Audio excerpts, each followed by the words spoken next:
Thank you, Dave. Hey, we're talking cooking right here. This is Linda. This is Ted. Barley, proven to be lowering in cholesterol, loaded with essential vitamins and minerals, not just for soups anymore. You can ask Linda Whitworth. It's her brand new cookbook, Go Barley, Modern Recipes for an Ancient Grain. That's why Linda's here, showing us just how versatile barley can be. We were joking throughout the show this morning. The guys were hoping there was barley in beer, but that's a totally different thing. This is a different segment entirely. This one's cooking with barley. And right off the get-go, so it's an ancient grain. What makes a grain ancient?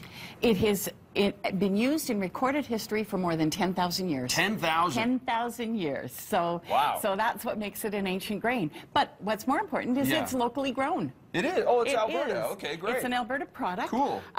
There's about 8 million metric tons of barley grown in Canada, and over 50% of that's grown right here in Alberta. I did not know that. There you go. And so what are some of the good things that we can find? Like, why should we eat barley?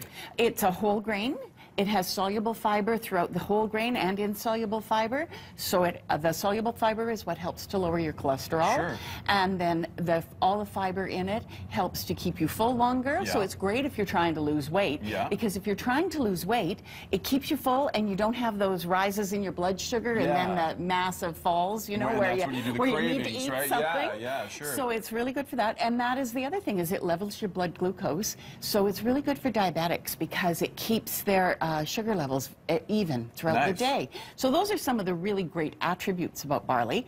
And there's so many ways that you can use it. We have pearl and pot barley and barley flour are the most convenient ones that you can find. Pearl and pot barley are the barley grain that's been put through a pearling machine. It takes off the outer hull and polishes it up a little bit. Okay. So our pot is a little less polished than the pearl. Sure, I can hold these up for Tom to shoot here. So the pot is on the right? In my hand, it's on. This is the pot, this hand, and this is the pearl. The pearl is what I put in my soup. Well, that's the common one that I've used many times. Both of them are very common, and you can use them interchangeably, which is... Speaking of using them, let's get cracking on what we're doing here today. So I've got some barley flour in a pot, and you're just going to add a little bit of our leftover sugar from our fruit, salt, baking powder and salt. Baking powder. And we're going to put in some butter, and I'm going to get you chopping that, I'm going to be the chopper. I can do that. And I have prepared some rhubarb in the sugar that we've brought to a boil and let simmer a little while. Yeah.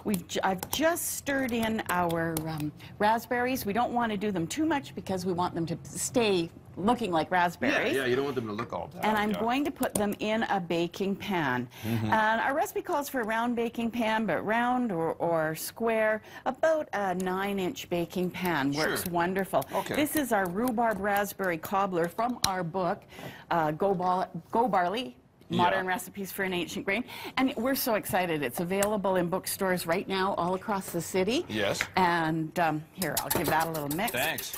And this recipe is also available on our website, www.gobarley. Well, so that makes it nice and easy. There we go. I'm adding this to this, right? Yep, you're adding that to that. Okay. And then so when you mix all this up and everything's kind of hunky-dory, then what do I do with this mixture? We're going to mix it all up. It'll be like a heavy batter. Okay. And then we're going to drop it on top of our fruit. Okay. Put it in a 400-degree oven. And this is what it comes out like. And this is our finished product. Yeah, you said circular pan, doesn't matter, square doesn't pan, matter, rectangle. circle, square. Yeah, okay, very good. So while you're mixing that together, I'm just going to get you serving here. Okay, and I'm gonna while you're serving that up, tell us about there's a tabbouleh and also a cool like a wild rice salad you guys have. That's right. Off, right?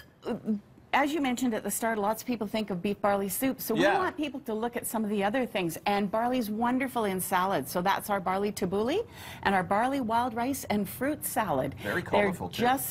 And they're so pretty. We put the picnic basket up because we've decided it's spring and maybe it's time for picnics. We can take the salad out on a picnic for sure. Exactly. And you mentioned that it's in stores now, right? And what's the website again, real quick, to find out about it? www.gobarley.com. GoBarley.com. There you go. Thanks, Linda. Right. Thanks, Good to see you again. About a year ago, you're on as well. That's right. That's right.